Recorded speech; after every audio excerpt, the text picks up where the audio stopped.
Well, hello everybody. I thought today I would start actually with looking at the POP network, which also includes a solver. Now, in case you didn't understand what a solver is, or you're new to this, a solver is basically where the simulation happens. So we've got a bunch of stuff that we've looked at previously, how to create geometry, selections, some vex, etc. But the power of Houdini really comes from its simulations, and this is what we're going to start to look at today.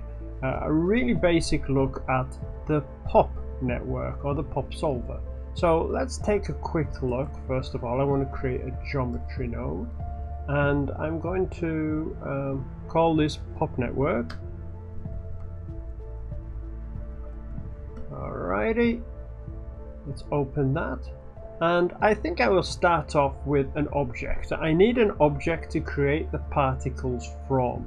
So what I'm going to do is I'm going to start off by just creating a sphere, which is the easiest way to do it. Alright, I'm going to change this to a polygon. I might increase the frequency a bit, maybe to 4. It doesn't really matter actually what it is, I'm just playing around here. Let me make should I make it smaller? Probably don't need to. Let's add a transform. Now I can actually just move it in here. I just move the center and this will translate the position, but I can also do the same thing in the transform. I prefer to do it in the transform. I don't know why exactly. I think it just kind of looks neater for me, and I can easily look at what's happening here, so I tend to do it in the transform. But if you prefer to do it in the sphere, which I think most people do, you can do that too. But anyway, okay, so here we go. We've got the sphere, and I'm going to move out of that, and then I'm going to add my POP network. My POP network is where all my solver will be. Now, quickly before I do that, I want to quickly show you there's something called a DOP network. A DOP network is the basics of where to build your solver. Now if I look inside here, there's nothing in here except an output node.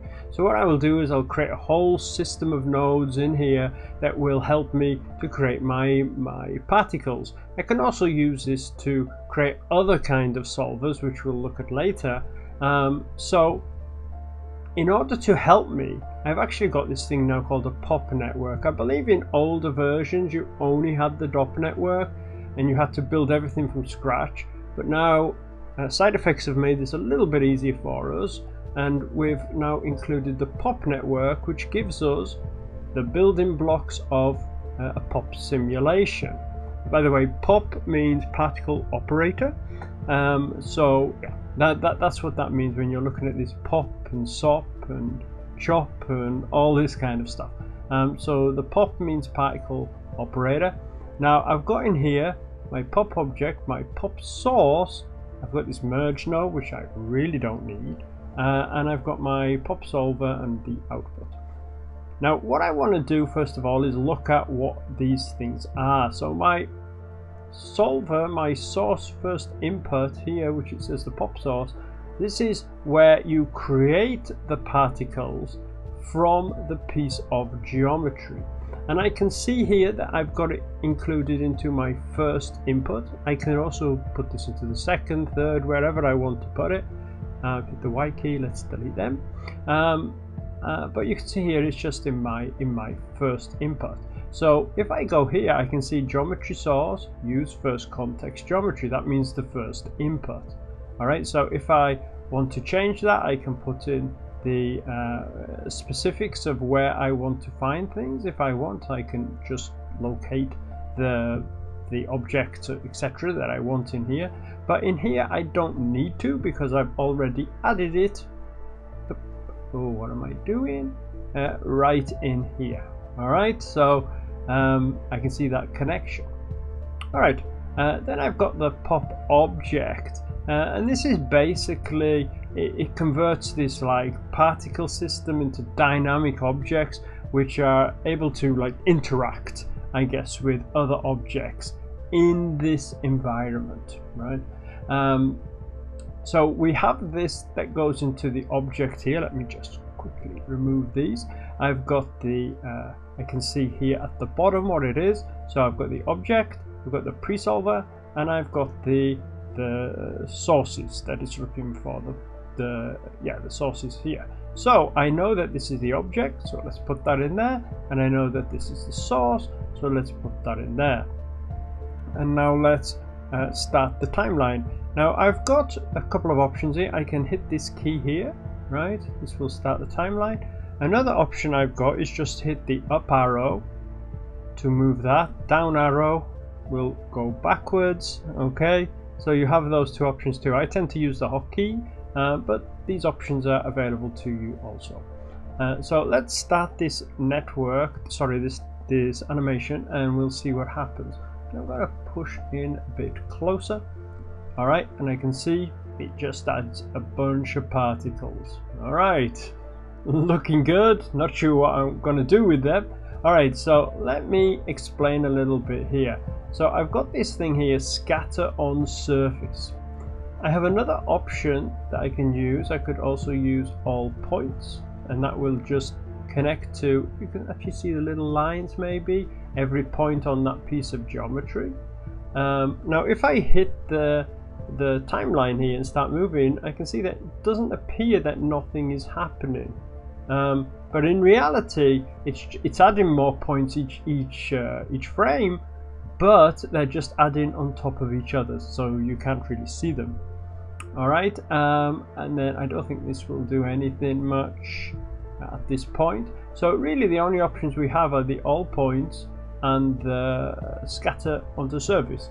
And this scatter onto surfaces, you can see it just kind of randomly puts these everywhere, and then each frame it will add more. All right, cool. All right, now in order to show you that these are just adding, these particles are basically just points, I can't see any information here, but if I go back out of here into the geometry section, what I can do is when I add these, I can see the points at the bottom that will start adding up. Now you've got this information here to tell me how many primitives, how many points there are on the bottom here. If you don't have that, what you can do is hit the D key, and this will open your options, your display options. Go into the markers, it'll probably open you up. Go into guides, and here it says geometry information. I can turn that off, and I can see that information has disappeared, or I can put it on, and I can have that there all the time. I tend to use it all the time. It's just kind of useful to me. Of course, maybe you don't, maybe you prefer not to have it there. It's your choice really. Okay, so I can see there that I've got 209 points, and I can go forward each frame. Or by the way, to move per frame, I can use the right arrow. To go back, I use the left arrow. So I've got the up arrow, starts the timeline. The down arrow goes backwards down the timeline, and then I've also got the right and left arrows to go through frame by frame. Anyway, let's go into this more. So each time I move a frame, I can see that these points are increasing. Okay, each time. And what I will probably find is that per second I'm getting about 5,000 points or thereabout. So I know that I'm doing 24 frames a second. So let's go forward to frame 24, and I've got 5,000 points, or 5,002 points. Now, how did I know that? How did I know that I've gonna have 5,000 points?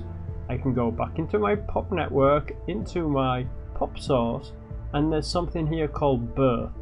And here I've got this constant birth rate, and that tells me how many points I'm going to make per second. In this case it's 5,000. Maybe I want to reduce that to say 1,000 just. Let's go back, pop, and let's go forward through here. Oh, get to frame 24. There we go, and we've got 1,005 points. Okay, I will go more into the birth thing in time. This is a really important section. But you can see there how that is basically working. Now I also want to look at how to make these move. So I've got these points here, but they don't do anything. They just kind of hang around on the surface of the geometry of the sphere. And the best way to make them move, as an example, is to add something called a gravity force. Basically gravity. Okay, now I've got a couple of options where I put this. If I just want it to affect the points from this section here, I can add it here, or I can add it here after the pop solver. This will affect everything in the network. If I put it here, it won't. However, in this particular case, we only have one thing going on, so it doesn't really matter. Now, another thing to help you to know where to put this, there's a little color code which will help you out. So here I can see that I've got a gray line. I've got this gray output circle here and a gray input, and the same here, gray and gray. And so I can look at my gravity and I can also see that I have a gray input. This is useful to me because it tells me that I can put it here, or if I just shake that out, I can put it here. This one here is purple. So let's see what happens if I put the gray with the purple. Oh, I get an error. So that's useful to me. It tells me, or gives me some idea of my options as to where I can put this gravity. So I'm going to put it here. I'm just going to affect the whole network, might as well. And then if I move forward, I can start to see that things are starting to move. Cool. All right. So let's take a look at that. Oh, it's the best animation in the world, isn't it? You don't get better than that. All right. So I think I will stop there for now. And in the future lessons, I'm going to show you a lot more about particles, so you get a good idea of how to use these, or at least have some much basic control over these, at least, right? So anyway, I hope that was a bit useful for you. Be good. Today is Saturday here, so you guys have a great time and a great weekend, and be good. All right, bye bye.